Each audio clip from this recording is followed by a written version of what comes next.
As you can see by this glorious Seiko box, we are going to be doing a Seiko unboxing. Hello ladies and gentlemen, so here we go.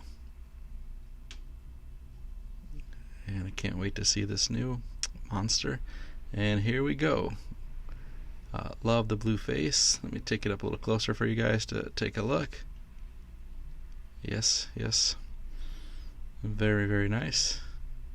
And I think Seiko's done a great job reinventing the monster here. So the monster is kind of like a love it or hate it type of watch. And I think now with the new redesign, there's going to be a lot more love it with this model.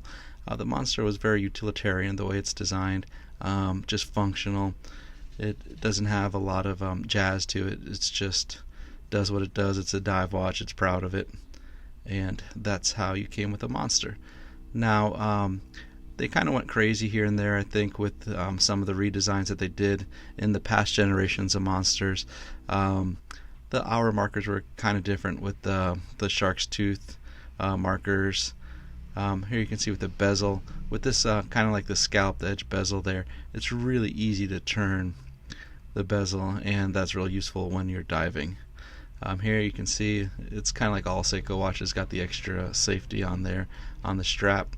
And here's the ISO standard tag. The newer Seikos that you're getting here in the latter half of 2019 that are dive watches, they're putting it on there to show the difference between a real dive watch and a watch that just might say 100 meters.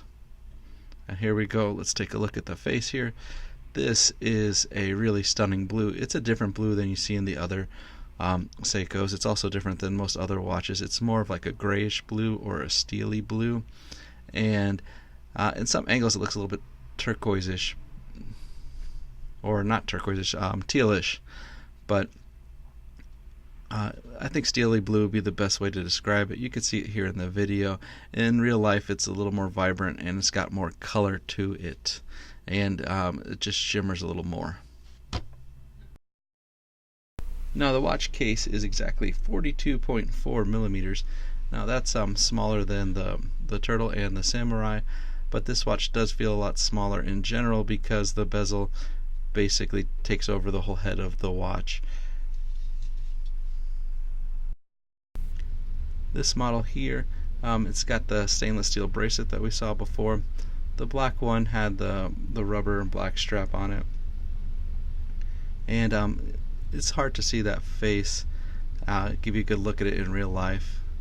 When I'm flashing it on my wrist, you'll probably get a better idea of it. That type of face that they did, it's a sunray finish with the blue. And here you go. I mean, it's not like a blue that pops in your face. It's nice. It's kind of a little more subtle. And this movement is the 4R36.